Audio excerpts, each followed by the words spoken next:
Говорим сегодня про арендную недвижимость в США. Какова ее доходность, какие риски и можно ли ее приобрести и управлять дистанционно. За последнюю неделю мне поступило несколько звонков от разных, не связанных между собой людей относительно арендной недвижимости. И вопросы у них были схожие, поэтому я решила заснять выпуск непосредственно об этой теме. Я вам не скажу за всю Америку, вся Америка очень велика, поэтому буду говорить только о недвижимости в штате Иллинойс, где мы непосредственно сейчас работаем и где я имею опыт аренды. Итак, в штате Иллинойс, соответственно, есть несколько видов арендной недвижимости. Есть крупные города, то есть недвижимость в крупных городах, вне зависимости, скажем так, от районов, районов. Ну, понятно, что мы не берем в расчет никакие гетто и совсем там страшные районы. Говорим о приличных, там, центральных районах, где недвижимость стоит относительно недорого, да, от 45-50 тысяч, и она крайне популярна среди инвесторов из разных штатов, которые здесь ее сдают в аренду, так как ротация людей большая, да, люди приезжают там в университеты, на работы и действительно постоянно снимают. Стоимость такой недвижимости, как правило, от 800 до $1500. На примере этого дома, который, правда, сейчас уже находится в стадии продажи, и мы его продаем именно инвесторам, которые будут его сдавать в аренду, скажу, что преимуществом этого дома является то, что он входит в программу Section 8. Это программа государственного финансирования арендного жилья для, там, скажем так, малоимущих или социально незащищенных слоев населения. То есть в данном случае вы будете иметь дело при аренде этой недвижимости не с конечным арендатором, а с государством. И оно будет выступать вашим гарантом, да, и платить за арендатора. И даже известна ставка, арендная ставка у этого дома $1200 в месяц. То есть, в общем, риски в данном случае минимизированы, так как вы взаимодействуете с государством, а не с конечным арендатором. Также в крупных городах хорошо идет и краткосрочная аренда, естественно, и ее тоже можно рассматривать. Арендная ставка составляет $100-200 в сутки. Средняя цена, ну, считайте, $130-150 за ночь, при загрузке около 20 дней в месяц. То есть вы получаете в 2 раза больше при аренде на короткие сроки. Налоги, как я уже ранее рассказывала в других выпусках, платформы, такие как Booking и Airbnb, перекладывают на покупателя, то есть вы о них не думаете при краткосрочной аренде. Как можно заниматься краткосрочной арендой, если вы находитесь в другой стране, городе и так далее? Очень просто. В Америке этот механизм уже давно отработан. Вы заключаете договор с управляющей компанией, которая полностью закрывает все вопросы от размещения объекта на платформах, там, Airbnb, Booking, VRBO и других, до уборки и починки там каких-то мелких проблем. Как правило, соотношение в данном случае составляет 70 на 30% дохода. То есть 70% получает собственник, 30% получает управляющая компания. Есть еще и третий вид недвижимости. Это недвижимость в пригородах. То есть маленьких городах, где в основном и живет большая часть благополучного населения Америки, семейные, да, скажем так, семьями. Вот. В данном случае здесь стоимость домов выше, готовых домов она начинается от 60-70 тысяч долларов, но и арендная ставка чуть выше. У целого дома она где-то там $1200-1500. И, как правило, арендаторами выступают сами же местные жители, то есть представители этого же сообщества, которые там уже не в первом поколении жили, потом по каким-то причинам, допустим, выехали из этого штата, а теперь приехали к своим родственникам, или их семья расширилась, и им требуется дополнительная недвижимость.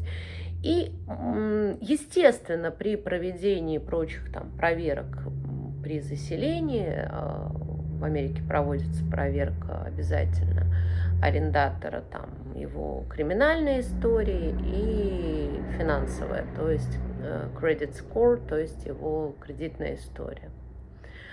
Ну, как правило, данные, вот скажем так, желающие потенциальные арендаторы, они безопасны, скажем так как они сами являются представителями этого комьюнити не в первом поколении. И, в общем, скажем так, сдавать в аренду таким людям, ну, довольно удобно, приятно, и никаких проблем вы иметь не будете.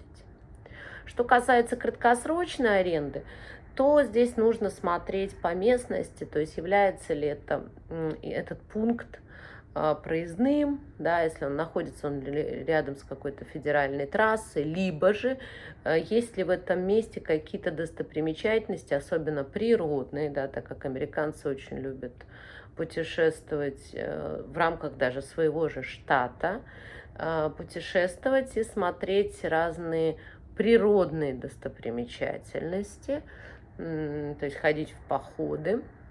И если этот объект находится недалеко там, от озер, рек, то с большой долей вероятности он также будет востребован и на короткие сроки. Однако следует посмотреть статистику по аренде, да, на короткие сроки этого региона, этого города на Airbnb букинге, посмотреть, сколько там объектов сдается и какая у них загруженность. Это легко проверить самостоятельно. Как вам купить этот дом, если вы не находитесь в этом штате или находитесь за границей? Ну и этот механизм в Америке уже давно отработан. Да? Большинство сделок с недвижимостью здесь происходит дистанционно, вне зависимости от того, находитесь ли вы в Штатах или за границей.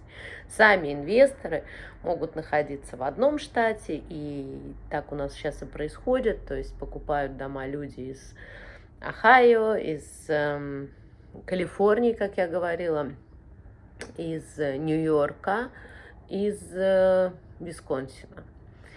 То есть, и они не приезжают на сделку сюда, в Иллинойс. Все это происходит дистанционно, осуществляет это независимая closing company, которую выбирает либо покупатель, либо продавец, либо по обоюдному согласию, но эти компании лицензированы и как бы ни с кем из нас не аффилированы. И таким образом, то есть сама процедура покупки проста, потому что не требует присутствия. Что же касается последующей аренды, то при параллельном заключении договора уже с управляющей компанией, то этот вопрос тоже с вас снимается, и этими вопросами, там, скажем, подбора арендаторов, их проверки и заселения занимается управляющая компания. Ну, а стоимость ее услуг зависит от объема работ, которые, то есть одно дело это одноразовая сделка по привлечению арендатора, да, скажем, это там от 50 до 100% месячной аренды, до постоянной работы, то есть полного контакта с арендаторами, взимания с них арендной платы и так далее. Это уже немножко другой формат работы, то есть это тогда процентная ставка. Еще один популярный распространенный вопрос о налогах с арендной недвижимости. Сделаю отдельный выпуск с бухгалтером, так как вопросы про налоги поступают часто, и не хочу о них говорить абстрактно. Тут много есть нюансов, и я думаю, что будет интересно послушать по этому вопросу специалиста. Но скажу так, что, повторюсь, в Америке есть обязательный налог на недвижимость, который оплачивается всеми, вне зависимости от резидентства и так далее. Это налог на недвижимость. И в Иллинойсе он составляет около, получается, 2% в год. Все остальные налоги необходимо обсуждать индивидуально.